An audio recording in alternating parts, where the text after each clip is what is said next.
The recognition of problems, the understanding and definition of solutions, and the technological expertise to implement them depends on the skills and technical know-how of businesses such as Oleo.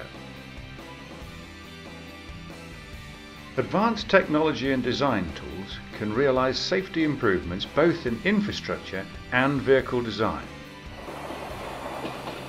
Oleo worked to understand the behaviour of vehicle structures and the effect of the collision forces at work to make the vehicles safer by controlling the energy released. This is done using in-house test facilities with simulation software to validate the test results. Oleo has developed simulation software to analyse collisions between single vehicles or rakes of vehicles to assess the energy dissipation. This reduces the need for full-scale impact testing and assists vehicle builders in complying with the EN 15227 standard for the crashworthiness requirements for railway vehicle bodies, where the validation process is now largely based on simulations. In the 1990s, research indicated that end-on collisions of railway vehicles presented the greatest hazards to passengers, and that most fatalities happened at speeds of less than 60 km an hour. Two distinct problems were identified which required engineering solutions. Firstly, the elimination of vehicle overriding or climbover, and secondly, the prevention of uncontrolled structural collapse by managing the energy dissipation. Understanding collision behaviour needs the latest technology, combined with years of technological know-how, which Oleo possesses. In the 1990s, vehicle builders were looking at solutions to these problems. This led to new cab designs and intermediate ends, combined with controllable characteristics, hydraulic couplers, and anti-climbing devices. It was predicted that these designs would eliminate vehicle overriding. The step to fully confirm these predictions was a big one. It needed a series of collision tests in controlled but realistic conditions, at impact velocities of up to 60 km an hour. 4 tests were to be staged. The first test would demonstrate the classic conditions for vehicle overriding. The second would validate an override design. The third test would be a preliminary low-speed collision to confirm low-speed behaviour prior to the final test, a high-speed collision between 2 rakes of specially modified vehicles to prove that controllable energy dissipation can take place. Computer-aided design, including finite element analysis and dynamic modelling, was used. Oleo carried out tests of the components designed to absorb energy in a controlled and predictable way, and their calculated performance was confirmed. New structures and panelling were added to the test vehicles, including 10 additional vehicles to form 2 rakes of 5. Oleo anti-climbers and hydraulic energy absorbing couplers were then fitted.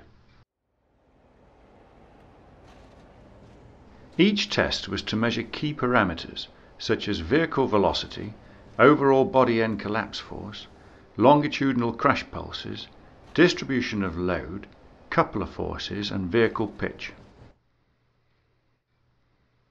On the test day, cameras were placed in set locations using scaffold and platforms along the 20 kilometres of selected track. The first test was to show classic overriding. From the release point, a single vehicle approached a similar but stationary vehicle at 60 km an hour. On impact, the train overrides by 1.5 metres before settling. The high vertical forces caused the leading end of the impacting vehicle to lift and derail, causing damage to the vehicle and track.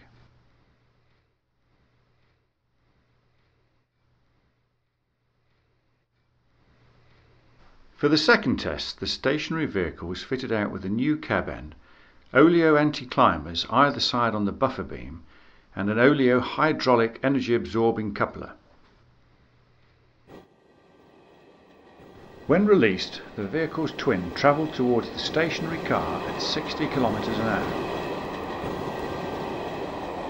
The results are far less destructive than the first test, with all wheels of both vehicles remaining on the track and with the absence of any override. Controlled energy absorption, the use of anti-climbers and hydraulic couplers had just been validated as a means of preventing overriding.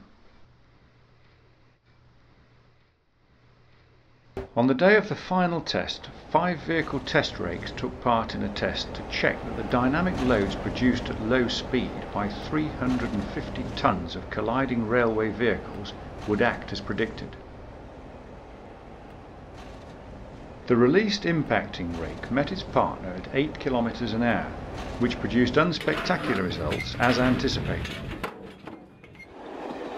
For the final test, the train arrives at the start point and final checks are carried out.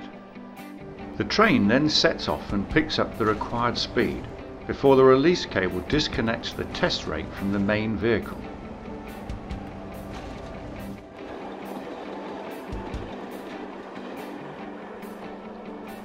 The test rake coasts the final 1 km to the stationary vessel for the collision to take place.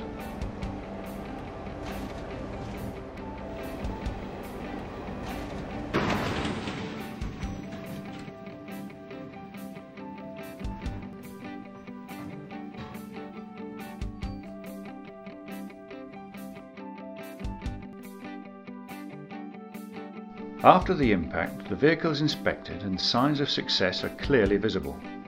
A controlled release of collision energy progressively absorbed all the way down the trains.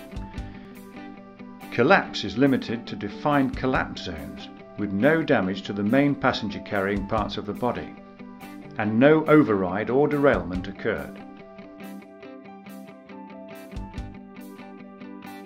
The tests conclude that vehicle-to-vehicle override can be prevented practically and economically. Uncontrolled structural collapse can be prevented by managing energy dissipation on a whole train basis to provide increased safety to passengers and crew.